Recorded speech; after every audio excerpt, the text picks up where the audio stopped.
BBC বাংলার television অনুষ্ঠান BBC প্রবাহে আপনাদের সবাইকে স্বাগত জানাচ্ছি। আমি শারমিন রমা। শুরুতেই দেখে নেব আজ কি থাকছে।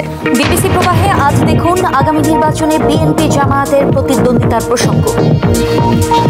আগামী জাতীয় নির্বাচনে বিএনপিকে কতটা চ্যালেঞ্জের মুখে ফেলবে জামায়াত, কিভাবে মোকাবেলা করতে চায় বিএনপি।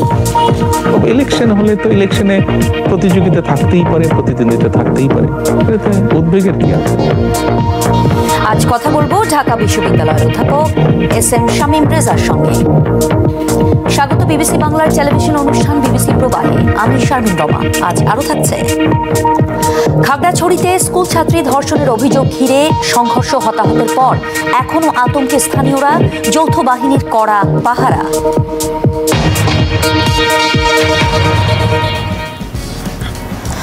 বাংলাদেশে আগামী জাতীয় নির্বাচনে অংশ নেওয়ার লক্ষ্যে সারা দেশের নির্বাচনী প্রস্তুতি শুরু করেছে বিএনপি।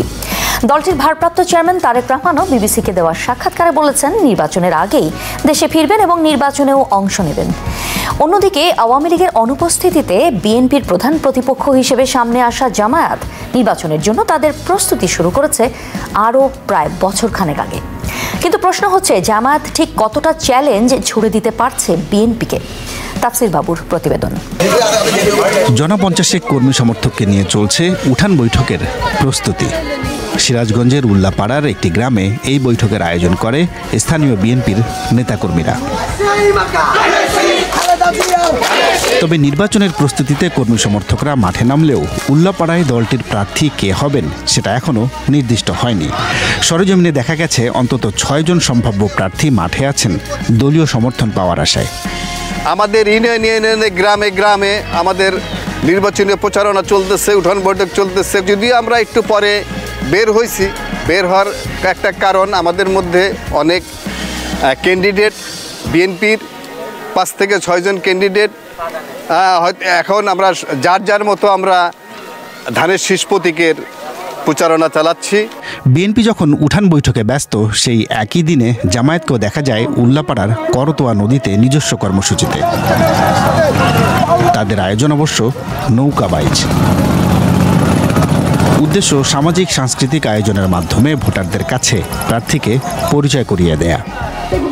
উল্লাপাড়া উপজেলায় এমন কোনো গ্রাম নাই যে গ্রামে আমাদের প্রার্থী যায় নাই, এবং সেখানে এমন কোনো ভোটারও নাই যে ভোটারের সাথে আমাদের প্রার্থী যোগাযোগ হয় নাই, এরকম কোনো অবস্থা নাই। এবং আপামার জনসাধারণ কাছেই যাওয়া হয়েছে এবং ব্যাপক সাড়া ইনশাল্লাহ মিলেছে। উল্লাপাড়ায় এর আগে জামায়াতের কারো সংসদ নির্বাচনে জয়ী হওয়ার ইতিহাস নেই। আসনটিতে এতদিন প্রতিদ্বন্দ্বিতা হয়েছে মূলত আওয়ামী লীগ ও বিএনপির মধ্যে। কিন্তু 5ই অগাস্ট পরবর্তী সময়ে আওয়ামী লীগ নেই। অন্যদিকে একক প্রার্থী ঠিক করে আগেভাগেই প্রস্তুতি শুরু করায় জামায়াত মনে করছে তাদের অবস্থান এমনকি নির্বাচনে জেতার মতো পর্যায়ে চলে গেছে, যদিও বিএনপি সেটা নাকচ করছে। যারা আজকে বিএনপি ভাইয়েরা আছে, তারা তাদের কিছু ভাইয়েরা আজকে চাঁদাবাজির এমনভাবে লিপ্ত, এমন কোনো জায়গা নাই যেখানে তারা এই কাজটা হাত দেয় নাই। জনগণের বিভিন্ন সুখে দুঃখে আমরা তার পাশে থেকেছি। জনগণ আমাদের দ্বারা নিরাপদ বোধ করছে। এই সমস্ত কারণে আমার বিশ্বাস যে জনগণ তাদের থেকে মুখ ফেরত নিয়েছে। 5 তারিখের পরে কিছুটা বিশৃঙ্খলা হয়েছিল, আমরা সেটা আজাদ ভাইয়ের নেতৃত্বে সেই বিশৃঙ্খলাটা কন্ট্রোল করেছি এবং উল্লাপাড়াতে বর্তমানে কোনো চাঁদাবাজি, হানাহানি, দখলদারি এগুলো কোনো কিছু আপনি পাইবেন না, যেটা এখন জামাত ইসলাম করতেছে। তাদের এরকম জনসমর্থন নেই যে বিএনপির সাথে নির্বাচন করে তারা জয়লাভ করবে। সিরাজগঞ্জে সংসদীয় আসন আছে 6টি। এর সবগুলোতেই জেতার কথা বলছে বিএনপি এবং জামায়াত উভয় দলই।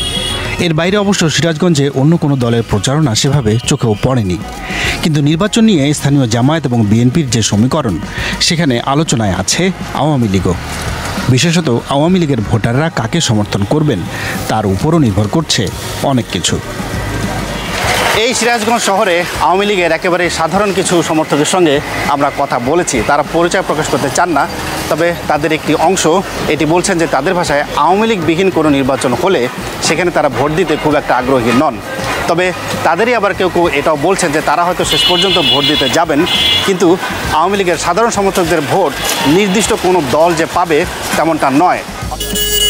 তবে সিরাজগঞ্জের জামায়াত কিংবা বিএনপি উভয় দলই মনে করছে আওয়ামী লীগের সাধারণ সমর্থকদের ভোট তারাই পাবেন। যারা আওয়ামী লীগকে সমর্থন করে তারা এই পর্যায়ে সেই আন্দোলন সংগ্রামের পরে তারা বিএনপিকে ভোট দেবে, কারণ বিএনপি হচ্ছে একটি গণতান্ত্রিক দল। বিএনপি রাষ্ট্রীয় ক্ষমতা গেলে বাংলাদেশে পূর্ণ গণতন্ত্র প্রতিষ্ঠিত হয়। পূর্ণ গণতন্ত্রে সকল দল রাজনীতি করার সুযোগ পাবে, সেই ক্ষেত্রে বিএনপিকে ভোট দেওয়ার সম্ভাবনা হচ্ছে সবচেয়ে বেশি। কিছু সংখ্যক হয়তো এমন হতে পারে যে তারা ভোটদানের বিরুদ্ধে থাকতে পারে, আর অধিকাংশ লোক ভোটটা তাদেরকে দিবে যাদের দ্বারা তারা নিরাপদ। 5 আগস্টের পরে এই শ্রেণীর লোকেরা বিভিন্নভাবে হ্যারাসমেন্টের শিকার, যার ফলশ্রুতিতে এই হ্যারাসমেন্টটা জামাত ইসলামীর দ্বারা হয়নি, যার কারণে আওয়ামী লীগের সাধারণ ভোটার এবং সাপোর্টার ভোটার যারা আছে এরা আমাদের দ্বারা যেহেতু এই সমস্ত সমস্যার সম্মুখীন হয় নাই, সেহেতু আমাদের যেটা ধারণা, তাদের সাথে কথা বলে আমরা বুঝতে পারি যে তাদের ভোটটা আমাদের দিকে আসবে ইনশাআল্লাহ। জামায়াত নানাভাবেই ভোটের মাঠে সমর্থন বাড়ানোর চেষ্টা করছে এবং সেটা শুধু সিরাজগঞ্জ নয়, বরং দেশের সবগুলো জেলাতেই আগাম প্রচারণাও শুরু করেছে তারা। একই সঙ্গে বিভিন্ন দলকে নিয়ে বিএনপি বিরোধী আলাদা একটি জোট করারও চেষ্টা করছে। এছাড়া কয়েকটি জনমত জরিপেও দলটির অবস্থান বিএনপির কাছাকাছি দেখা যাচ্ছে। কিন্তু বিএনপি কি নির্বাচনের মাঠে জামায়াতকে নিয়ে আদৌ চিন্তিত? চলতি সপ্তাহেই বিবিসি বাংলাকে দেয়া এক সাক্ষাৎকারে বিএনপির শীর্ষ নেতা তারেক রহমান এমন প্রশ্নের খোলামেলা উত্তর দেন। না, কেন? ইলেকশন হলে তো ইলেকশনে প্রতিযোগিতা থাকতেই পারে, প্রতিদ্বন্দ্বিতা থাকতেই পারে, এতে উদ্বেগের কি আছে? বিএনপি তো আগেও নির্বাচন করেছে, বিভিন্ন সময় বিএনপি নির্বাচন করেছে, কম্পিটিশন করেই বিএনপি নির্বাচন করেছে, প্রতিযোগিতা করেছে, উদ্বেগের কিছু নেই তো। সাক্ষাৎকারে বিএনপির ভারপ্রাপ্ত চেয়ারম্যান এটাও বলেন, নির্বাচনে অংশ নিতে খুব শিগগিরই দেশে ফিরবেন তিনি। রাজনীতি যখন করি, আমি একজন রাজনৈতিক কর্মী হিসেবে স্বাভাবিক নির্বাচনের সাথে রাজনৈতিক দল, রাজনৈতিক কর্মীর একটি ওতপ্রোত সম্পর্ক। কাজেই যেখানে একটি প্রত্যাশিত, জনগণের প্রত্যাশিত নির্বাচন হবে, সেই নির্বাচনের সময় কেমন করে দূরে থাকব?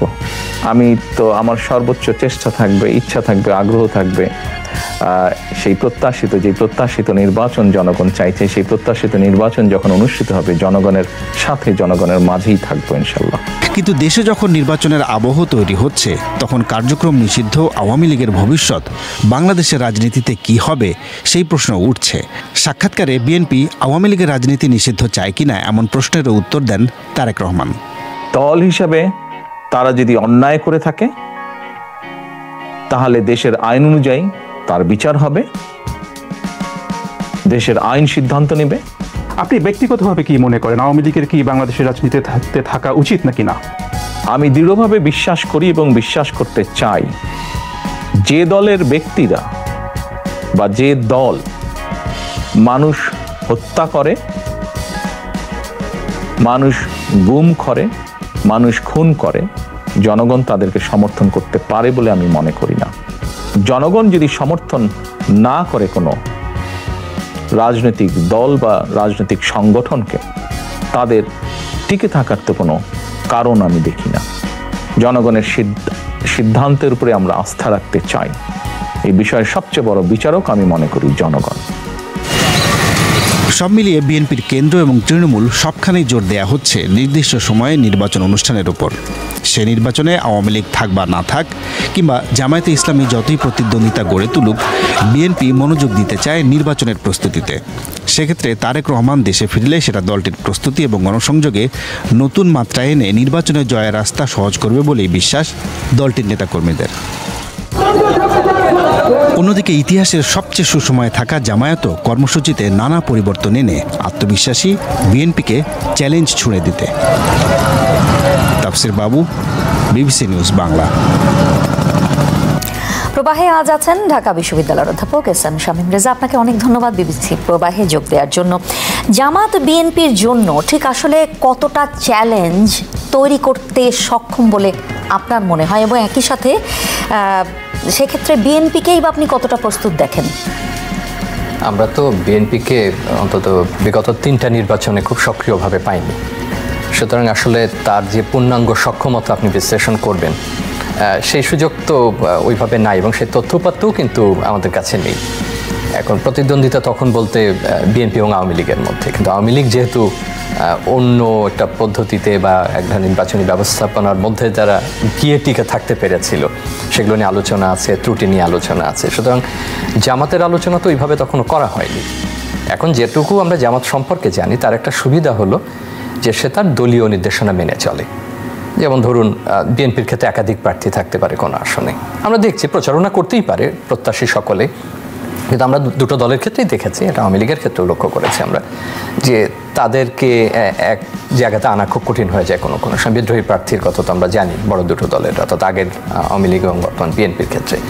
জামাতের যেটা শোনা যায় বা আমরা যতটুকু পর্যবেক্ষণ করে বুঝি যে দলীয় নির্দেশনা এমনভাবে মানে যাকে দেওয়া হবে তিনি ওখানে দাঁড়াবেন, বাকিরা তাকে সমর্থন দেবেন, এই ধরনের একটা কাঠামো তাদের মধ্যে আছে। সেটা একটা বড় জামাতের একটা শক্তির জায়গা, এটা একটা শক্তির জায়গা তার, কিন্তু সেই শক্তির জায়গা দিয়ে এইভাবে হয়তো নির্দিষ্টভাবে বলা সম্ভব না যে তার আসলে আসন ভিত্তিক ভোটারের সংখ্যা কেমন, এবং তার যেমন জনপ্রিয় ভোট নিয়ে এখন খুব আলোচনা হচ্ছে যে ধরে নিই যে দলটির কার্যক্রম এখন নিষেধ, যে তারা কম আসন পেয়েও যদি আপনি 90-এর পরে 3টা ভোট দেখেন যে তার পপুলার ভোট অনেক বেশি ছিল, কিন্তু পপুলার ভোট দিয়ে তো আর সংসদীয় নির্বাচনের ক্ষেত্রে আসনের কোনো আপনি প্রভাব বিস্তার করতে পারছেন, হয়তো একটা সক্ষমতা জানান দিচ্ছে।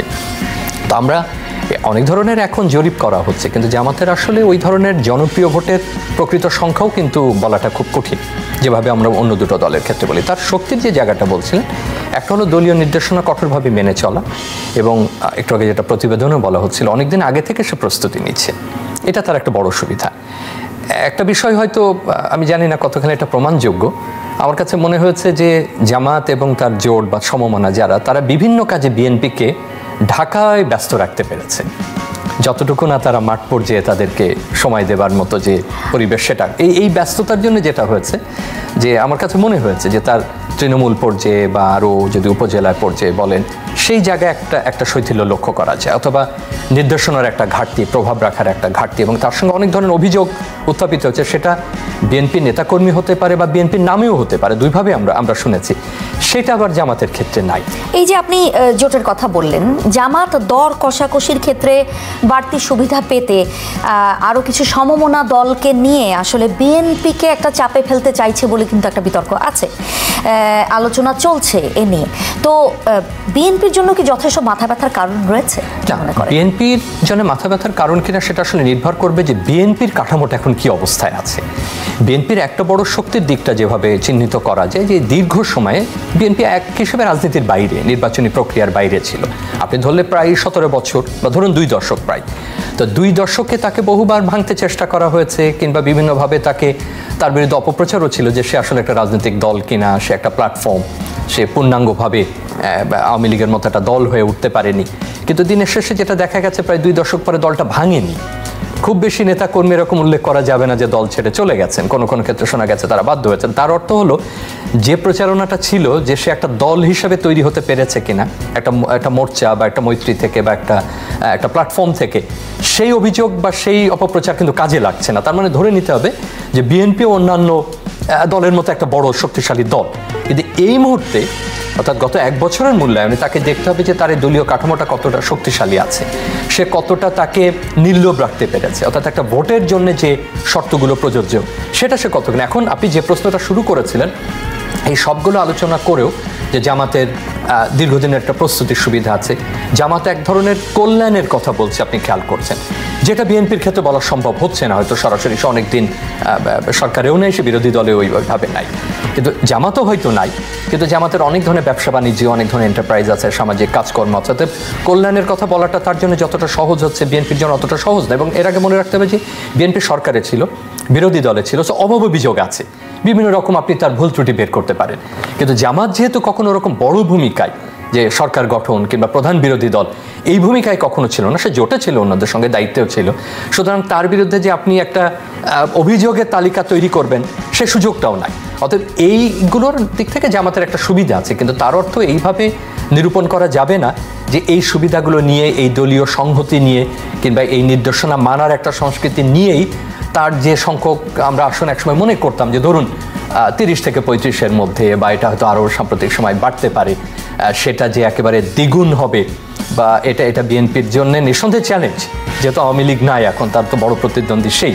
জামাত আত্মবিশ্বাস ব্যক্ত করছে, মাঠেও তারা আগেভাগেই সক্রিয়, কিন্তু অন্যদিকে খালেদা জিয়ার অসুস্থতা, তারেক রহমান বিদেশে থাকা, সব মিলে নেতাকর্মীরা কতটা চাঙ্গা হতে পেরেছেন সেই প্রশ্নটা আছে। কিন্তু তারেক রহমান যখন বলছেন দেশে ফিরবেন, তো সশরীরে তার উপস্থিতি কি রাজনৈতিক দৃশ্যপটকে পরিবর্তন করবে বলে মনে করেন? দেখুন, ওনার এই যে নতুন করে ফিরে আসা কিংবা এই যে তার সাক্ষাৎকারের মধ্যে দিয়ে বিবিসি বাংলাকে একটা নতুন ভাবমূর্তি উনি প্রতিষ্ঠা করতে পেরেছেন। দীর্ঘদিন পর দীর্ঘ সময় তিনি ঘরোয়া রাজনীতি, বিএনপির অবস্থান, জোট তৈরি, আঞ্চলিক সম্পর্ক কী হবে বিএনপি যদি রাষ্ট্র পরিচালনার দায়িত্ব পায়, কিছুটা পররাষ্ট্রনীতির আভাস, আওয়ামী লীগ সম্পর্কে, দল সম্পর্কে যাদের বিরুদ্ধে অভিযোগ আছে তাদের ব্যাপারে দীর্ঘ আলোচনা তিনি করেছেন। তার মধ্যে দলের জন্য সম্ভবত সবচেয়ে গুরুত্বপূর্ণ এবং চাঙ্গা হওয়ার মতো বিষয় হচ্ছে তার ফিরে আসার একটা প্রতিশ্রুতি ব্যক্ত করা। আমি মনে করি যে ইতিমধ্যে এটা একটা বড় প্রভাব রেখেছে, কারণ তার সঙ্গে তো তাদের অনলাইনে কথা হচ্ছিল, যোগাযোগ হচ্ছিল, একটা মিথস্ক্রিয়ার সুযোগ ছিল, কিন্তু এইভাবে একটা গণমাধ্যমে অনেকগুলো বিষয় আলোচনা করা অনেকটা আপনি বলতে পারেন যে একটা শীর্ষ নেতার মতো, যে অনেকটা এরকম মনে হয় যে আমি যদি দেশ পরিচালনার দায়িত্ব পাই তাহলে আমার অবস্থানটা কি হবে, ইশতেহারের চাইতে একটু বড় কিছু। তো সেটা একটা বড় প্রভাব রেখেছে এবং রাখবে বলে মনে হয়। এখন এটা আবার নির্ভর করবে যে ঠিক কোন জাংশনে উনি দেশে ফেরার বা প্রত্যাবর্তনের উনি চিন্তাভাবনা করছেন, কারণ সেই সময়কালটা খুব গুরুত্বপূর্ণ। এখন এটা যদি খুব বেশি শৃঙ্খলার বিষয়টা নিয়ন্ত্রণের বাইরে চলে যায়, তখন হয়তো এটা তাদের জন্য চ্যালেঞ্জিং হয়ে পড়বে। কিন্তু যেহেতু আমাদের দেশে নেতা নির্ভর এবং নেতার একটা বড় প্রভাব আমাদের এখানে কাজ করে, ভাবমূর্তির একটা কাজ করে, তো সেক্ষেত্রে তার ফেরাটা নিঃসন্দেহে দলের জন্য বড় তাৎপর্য। আরেকটি বিষয়, আওয়ামী লীগের তো একটা ভোট ব্যাংক রয়েছে, কিন্তু নির্বাচনে যদি আওয়ামী লীগ না থাকে তাহলে সেই স্বভাবত একটা প্রশ্ন থেকে যায় যে সেই ভোট ব্যাংকটা কি হবে। এটা কয়েকটা আমার মনে হয় যে বিষয়ের উপর নির্ভর করবে। একটা হচ্ছে যে আওয়ামী লীগ, যেমন একটু আগে জামাতের ক্ষেত্রে কথাটা খুব প্রযোজ্য, আমরা বলি যে জামাতের একটা ভোট ব্যাংক আছে, তার মানে যে কারণে জামাত সম্ভবত অনেক বেশি আত্মবিশ্বাসী যে তার যে ভোট ব্যাংকটা আছে সেটা পরিবর্তন হবে না, সেটা প্রায় অপরিবর্তনীয়, সেই ভোটটা সে পাবে। ওদের বাকি যা আসে সেটা দেশে আত্মবিশ্বাস খুঁজে পাচ্ছে যে বিএনপির দুর্বলতা, তাকে দুর্বল করবার মতো এই ধরনের একমাত্র আপনি যদি বলেন যে ৭১ যুদ্ধাপরাধ, এর বাইরে ঠিক অন্যান্য ব্যক্তি জীবনাচরণ, অসাধুতা করা কিংবা দুর্নীতি করা, এই ক্ষেত্রে জামাতকে অভিযুক্ত করাটা খুব কঠিন, অন্তত প্রকাশ্য দৃশ্যপটে। কিন্তু আপনি আওয়ামী লীগের ক্ষেত্রে যেটা বলেন যে তারও এক ধরনের ভোট ব্যাংক কাজ করে, সেটা হচ্ছে তারা খুব জুতোবদ্ধ থাকে। আমার কাছে মনে হয় যে কয়েকটা বিষয় কাজ করতে পারে। একটা হলো যে তারা তাদের নেতাকর্মীদের কাছ থেকে কী ধরনের নির্দেশনা পাবে, সেটা হয়তো একটা ভূমিকা রাখবে যে তারা কোন দিকে তাদেরকে যেতে বলেন। আবার যদি পরিস্থিতি এরকম খারাপ হয় যে এখন যে আলোচনাটা উঠছে, দলের বিচার, নেতাকর্মীদের বিচার, আর কে তার সমর্থক এবং ভোটার, এটা কিন্তু একেবারে ভিন্ন মাত্রার আলোচনা, এবং এই আলোচনাটা খুব সমস্যাযুক্ত, জটিল হয়ে উঠতে পারে, কারণ এটা একটা গোপনীয়তা। আপনাকে আমি এইভাবে লেভেলিং করতে পারি না যে আপনি অমুক দলের ভোটার। সুতরাং তারা একটা প্রত্যাশা হয়তো এই মুহূর্তে জামাত করছে যে তারা বিএনপিকে হয়তো আসতে দেবে না, কারণ বিএনপি তার প্রতিদ্বন্দ্বী, অথবা আমাকে দিলে হয়তো আমি সেটা সুবিধা পাবো। আবার বিএনপিও স্বাভাবিক প্রত্যাশা করছে যে যাই হোক, আমি তো একটা গণতান্ত্রিক এবং একটা মধ্যমপন্থী দল, অনেক ক্ষেত্রে মিলও আছে নীতি আদর্শের ক্ষেত্রে, আমি হচ্ছে অর্থনৈতিক বা দলীয় কাঠামোর ক্ষেত্রে, সুতরাং ভোটটা আমাকে দেবে। অর্থাৎ ব্যাপারটা যতটা এরকম মনে হচ্ছে, তার চেয়ে হচ্ছে তারা কি নির্দেশনা পাবেন, তারা এটা লাভ ক্ষতি কতটা দেখবেন, এবং ঝুঁকি যেটা থাকবে সেটা হচ্ছে তারা যদি তাদের অবস্থা খারাপ দেখেন, যে তারা আক্রান্ত হতে পারেন, সমালোচিত হতে পারেন, যাওয়াটা নিরাপদ মনে করছেন না, তারা গেলেন না, তাহলে কিন্তু আবার হিসাবটা অন্যরকম হয়তো হয়ে যাবে। সুতরাং সেক্ষেত্রে কে কত ভোট ব্যাংক, নির্দিষ্ট ভোট, সুইং ভোটার, নবীন ভোটারদের আনতে পারবেন, তার উপরে সাফল্য নির্ভর করবে। অনেক ধন্যবাদ বিবিসি প্রবাহে কথা বলার জন্য। সম্প্রতি খাগড়াছড়ির গুইমারায় স্কুল ছাত্রী ধর্ষণের অভিযোগকে কেন্দ্র করে সংঘর্ষে হতাহতের ঘটনার পর স্থানীয়রা বেশ আতঙ্কের মধ্য দিয়ে দিন কাটাচ্ছেন। ওই এলাকায় সরেজমিনে গিয়ে দেখা গেছে যৌথ বাহিনীর কড়া পাহারা। খাগড়াছড়ির পরিস্থিতি দেখে এসে জানাচ্ছেন আবুল কালাম আজাদ। গুইমারা উপজেলার এটি হলো রামেশু বাজার। 28 সেপ্টেম্বরের ঘটনায় এই রামেশু বাজারে সবচেয়ে বেশি ক্ষয়ক্ষতির শিকার হয়েছে। এখানে স্থানীয়রা জানাচ্ছেন 55টি দোকানপাট এবং এর আশপাশে 46টি ঘরবাড়ি মিলিয়ে মোট 101টি স্থাপনা ব্যাপক ক্ষয়ক্ষতি, অগ্নিসংযোগ এবং লুটপাটের শিকার হয়েছে। এগুলো দোকান, হ্যাঁ, এটা দোকান ছিল, বাড়ি ছিল, পিছনের বাড়ি, বাইকগুলো দেখে না, দামি দামি বাইকগুলো। কাজাইলা মারমার 2টি দোকান ও বসতঘর আগুনে পুড়েছে। হামলায় আহত হয়েছে তার কিশোরী মেয়ে। যখন ব্রাশ ফায়ার করছিল এই সুযোগের মধ্যে এখানে কেউ থাকতে পারে নাই, না থাকার কারণে এখানে খুব সবগুলো খালি হওয়ার কারণে প্রথমে লুটপাট করা হয়েছে, তারপর অগ্নিসংযোগ দেওয়া হয়েছে। আপনি নিজে দেখতে পারবেন এখানে কিন্তু আপনি গ্যাস সিলিন্ডার দিয়ে পোড়ানো হয়েছে। ওখানে কোনো গ্যাস সিলিন্ডার নাই, এটা একটা কাপড়ের দোকান। গ্যাস সিলিন্ডার আসলো কোত্থেকে?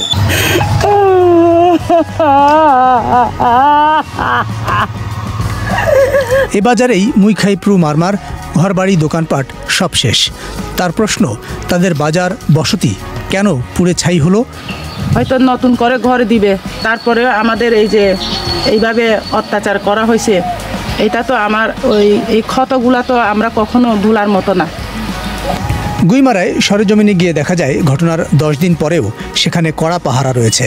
অবরোধ এবং 144 ধারা প্রত্যাহার করা হলেও স্থানীয়দের মধ্যে ভয় আতঙ্ক রয়েছে। গণমাধ্যমের সঙ্গে কথা বলতেও অনেকের মধ্যেই অস্বস্তি দেখা যায়। গুইমারায় 28 সেপ্টেম্বর গুলিতে নিহত থইচিং মারমার বাবা হোলাচাই মারমার বক্তব্যেও আতঙ্কের বিষয়টি স্পষ্ট। মামলা করলে কি আমি নাই বিচার পাবো, নাই বিচার পাবো না, বরঞ্চ আমি আরও হয়রানি করবো। আমি আমার মতো থাকতে চাই। তবে আমার একটা আবেদন, আমি যে আমার ছেলেটা হারে গেছি, যাহাতে আরও আগামীতে আমার মতো মা বাবা যাহাতে বুক খালি না হলে, তো এটা একটা আমার আবেদন। এদিকে খাগড়াছড়ি সদরে স্বনির্ভর বাজারে হামলায় বাঙালিদের বেশ কয়েকটি দোকান ভাঙচুর ও লুটপাট হয়েছে।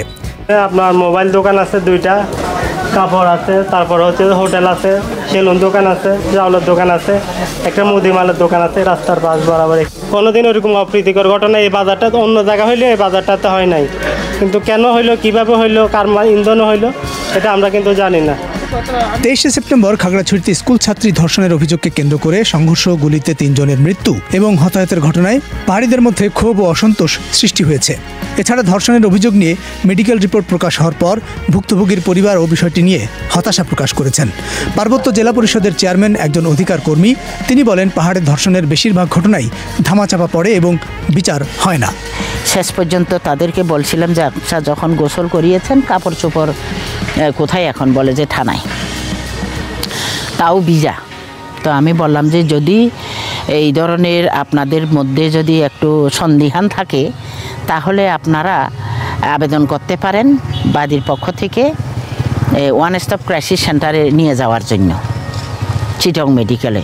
তো ওইখানে একটা বিভাগ আছে OCC, ওখানে ওই বিভাগে নিয়ে তারা 16 দিনের পরেও তাদের মধ্যে আলামত পাওয়া যায়। তো আর মেয়েকে বললাম যে আপনি একটু এটা ওকে করে দিলে তারা নিয়ে যেতে পারে, কিন্তু তারা নিয়ে যায় নাই। পাহাড়ে ধর্ষণের ঘটনার তদন্ত ও বিচারের চ্যালেঞ্জ নিয়ে জেলার পুলিশ সুপার বলেন, পার্বত্য এলাকায় সমতলের চেয়ে নানা কারণে জটিলতা বেশি। গত 1 বছরে খাগড়াছড়ি জেলার 35টি ধর্ষণ ঘটনা ঘটছে। এর ভিতরে 28টি বাঙালি দ্বারা বাঙালি ধর্ষিত হয়েছে, আর 4টি আছে বাঙালি কর্তৃক পাহাড়ি এবং 4টি আছে পাহাড়ি কর্তৃক পাহাড়ি। অন্যগুলা নিয়ে কিন্তু কোনো কথা হচ্ছে না, যে আসলে তদন্তের সময় লাগে।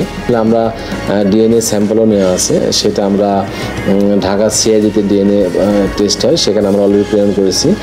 এর বাইরে যেটা হতে পারে যে অ্যাকিউজড, অভিযুক্ত, তারও আমরা DNA স্যাম্পল কালেকশন করবো বিদ্যালয়ের পারমিশন নিয়ে, এবং আমরা তারও DNA আমরা করব। এদিকে ধর্ষণের অভিযোগকে কেন্দ্র করে খাগড়াছড়িতে যেভাবে অবরোধ ও সহিংসতা হয়েছে সেটিকে পরিকল্পিত ষড়যন্ত্র হিসেবেও দেখা হচ্ছে। এবার ঘটনায় উল্লেখযোগ্য 2টি দিক হলো স্বনির্ভর বাজার এবং গুইমারাতে পাহাড়ি ও বাঙালিদের উপর হামলায় যে এলাকাগুলো বেছে নেওয়া হয়েছে সেগুলোতে আগে কখনো সংঘাতের নজির নেই।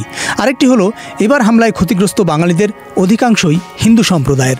এছাড়া আন্দোলন যেভাবে সংগঠিত হয়েছে এবং সহিংস হয়েছে সেটি নিয়েও সন্দেহ অনেকের। এবার খাগড়াছড়ি ও গুইমারাতে সংঘর্ষে সেনাবাহিনী ও পুলিশেরও 15 জনের মতো আহত হয়েছেন।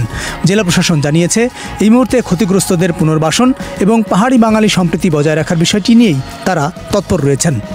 আমাদের উপজেলা নির্বাহী অফিসার ইতিমধ্যেই পার্শ্ববর্তী যারা ছিলেন ওই এলাকার তাদের কমিউনিটি যারা ছিলেন তাদেরকে নিয়ে বসেছেন, এবং এটি আমরা আরও বৃহৎ পরিবেশে বসে যাতে তাদের মধ্যে পারস্পরিক যে যদি কোনো গ্যাপ থেকে থাকে সেটি পূরণের জন্য নিয়ে আমরা কাজ করছি।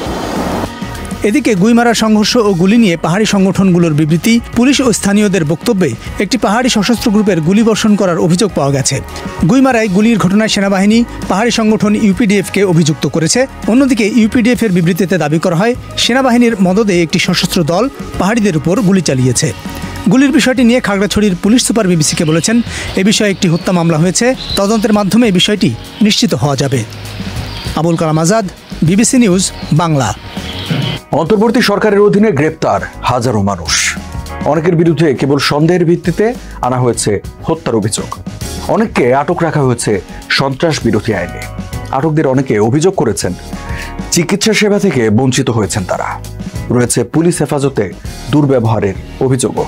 এসব ঘটনার সঙ্গে মিল আছে শেখ হাসিনার শাসনামলের। নিউ ইয়র্ক ভিত্তিক মানবাধিকার সংস্থা হিউম্যান রাইটস ওয়াচ বা HRW এর এক প্রতিবেদনে উঠে এসেছে এসব তথ্য। 9 অক্টোবর প্রকাশিত রিপোর্টে বলা হয়েছে, ক্ষমতাচ্যুত আওয়ামী লীগ সরকারের সমর্থকদের গ্রেপ্তারে সম্প্রতি সংশোধিত সন্ত্রাস বিরোধী আইনের ব্যবহার বাড়াচ্ছে শান্তিতে নোবেলজয়ী ডক্টর মোহাম্মদ ইউনূসের নেতৃত্বাধীন অন্তর্বর্তী সরকার। প্রতিবেদনে বলা হয়, ছাত্র জনতার বিক্ষোভে 2024 সালের 5 আগস্ট ক্ষমতাচ্যুত হন শেখ হাসিনা। এর 3 দিন পর ক্ষমতায় আসে অন্তর্বর্তী সরকার। ওই বিক্ষোভে নিহত হয় অন্তত 1400 জন। সংশোধিত সন্ত্রাস বিরোধী আইন ব্যবহার করে চলতি বছরের 12 মে আওয়ামী লীগের কার্যক্রম সাময়িকভাবে নিষিদ্ধ করে নতুন সরকার। হিউম্যান রাইটস ওয়াচের এশিয়া অঞ্চলের উপপরিচালক মীনাক্ষী গাঙ্গুলি বলেন, রাজনৈতিক প্রতিপক্ষকে দমন করা বা শান্তিপূর্ণ মত প্রকাশে বাধা দেওয়া অনুচিত। অন্তর্বর্তী সরকার যেন এমন পক্ষপাতমূলক আচরণ না করে যা শেখ হাসিনার শাসনামলে হয়েছে। তিনি আরো বলেন, সরকার জাতিসংঘের মানবাধিকার দপ্তরকে বাংলাদেশে আমন্ত্রণ জানিয়েছে। এখন তাদের দায়িত্ব হবে পুরো পরিস্থিতি পর্যবেক্ষণ করা, পাশাপাশি রাজনৈতিক উদ্দেশ্যে করা গ্রেপ্তারের ঘটনায় দ্রুত হস্তক্ষেপ করা। গত 28 আগস্ট ঢাকা রিপোর্টার্স ইউনিটির কার্যালয়ে মঞ্চ 71 আয়োজিত একটি আলোচনা সভা থেকে 16 জন সাংবাদিক ও শিক্ষাবিদকে গ্রেপ্তার করে পুলিশ। সভায় উচ্ছৃঙ্খল কিছু ব্যক্তি হস্তক্ষেপ করলে পুলিশ তাদের গ্রেপ্তারের বদলে আটক করে অংশগ্রহণকারীদের।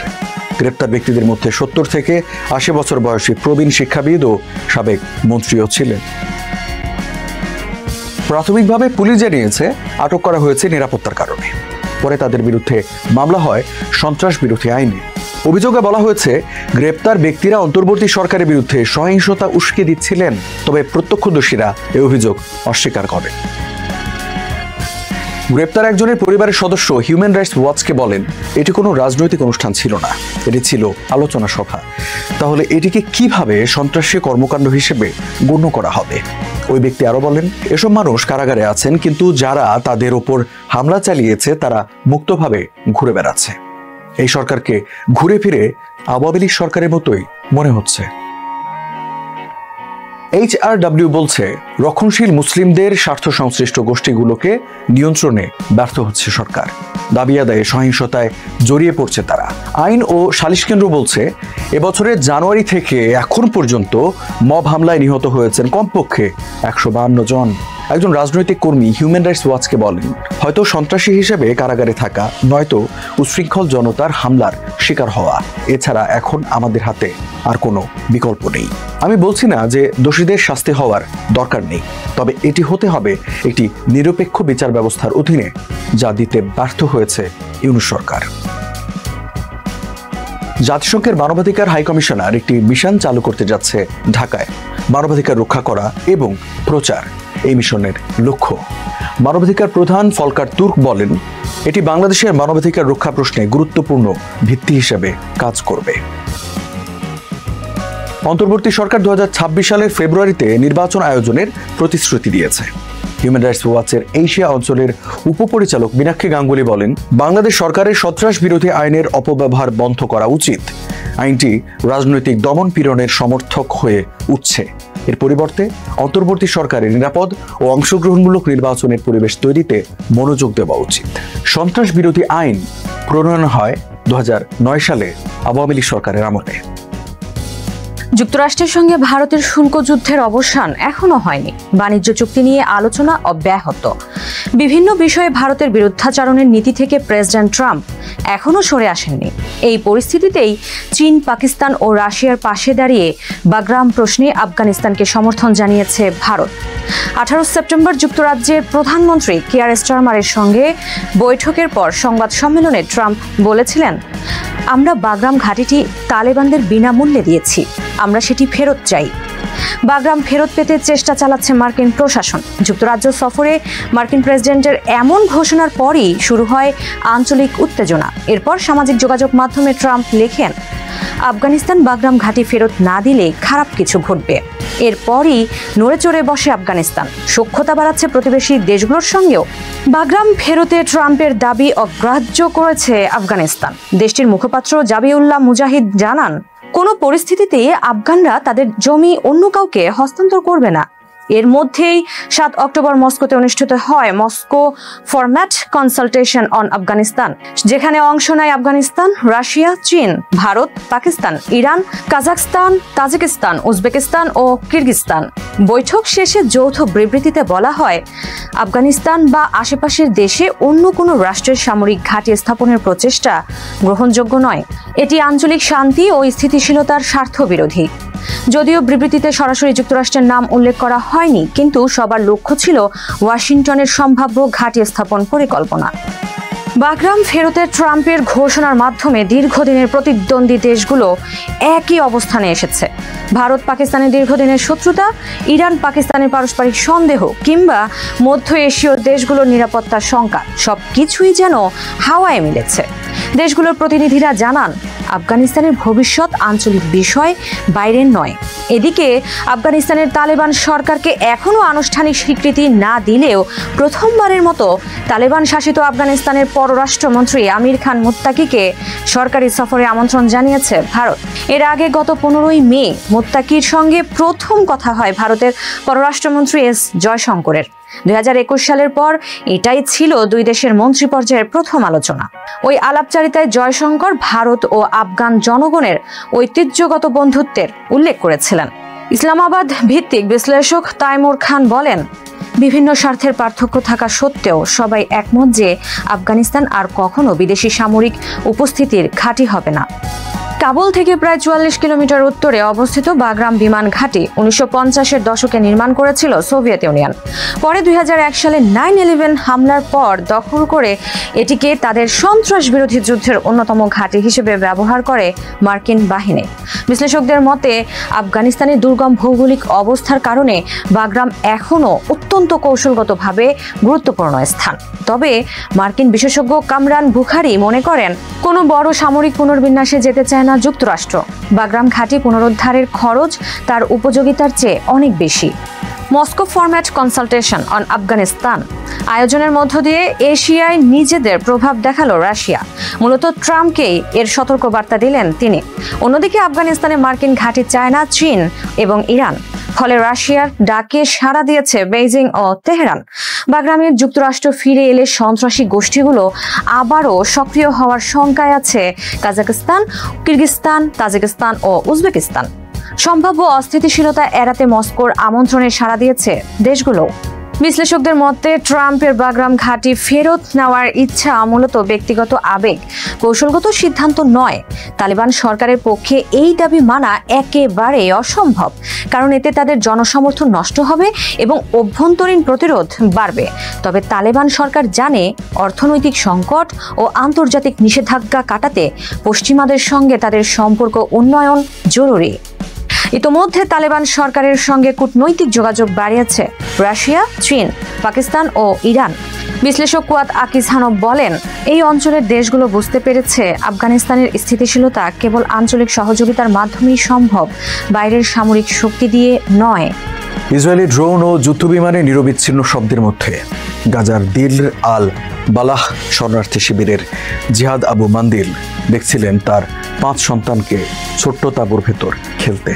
চলমান গণহত্যার ভয়াবহতার মধ্যেও সেটি ছিল শৈশবের এক দারুণ স্মৃতি।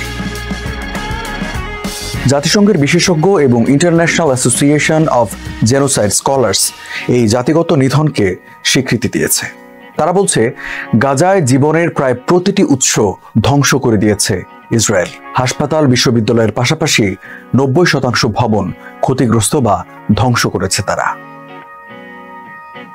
ইসরায়েলের নির্বিচার হামলায় নিহত হয়েছেন কমপক্ষে 67,000 ফিলিস্তিনি, আহত ছাড়িয়েছে 1,69,000। এখনও ধ্বংসস্তূপের নিচে চাপা হাজার হাজার মরদেহ। 41 বছর বয়সী আবু মান্দিল বলেন, এই রক্তপাত বন্ধ হোক, আমি শুধু এটাই চাই। এটি টেকসই যুদ্ধবিরতি কার্যকর হলেও স্বদেশ এবং বাড়িঘর ও মহল্লা পুনর্গঠনের মতো এক দুরূহ কাজের মুখোমুখি হতে হবে গাজার ফিলিস্তিনিদের। জাতিসংঘের হিসাবে এই জন্য প্রয়োজন $5,000 কোটি বেশি অর্থ। উপত্যকাটিতে বাসযোগ্য করে তুলতে সময় লাগতে পারে কমপক্ষে 15 বছর। দোহায় ইন্টারন্যাশনাল ক্রাইসিস গ্রুপের সঙ্গে কর্মরত গাজার বিশেষজ্ঞ আজমি কেশাওয়ি বলেন, ফিলিস্তিনিরা স্বাভাবিক জীবনে ফিরতে মরিয়া, তবে পুনর্গঠনের বিষয়টি কেবল তাদের ইচ্ছার উপর নির্ভর করে না। যুদ্ধ পরবর্তী যে কোনো পরিস্থিতিতে নির্মাণ সামগ্রী প্রবেশের অনুমতি দেওয়ার জন্য ইসরায়েলের ওপর আঞ্চলিক ও আন্তর্জাতিক চাপ প্রয়োজন।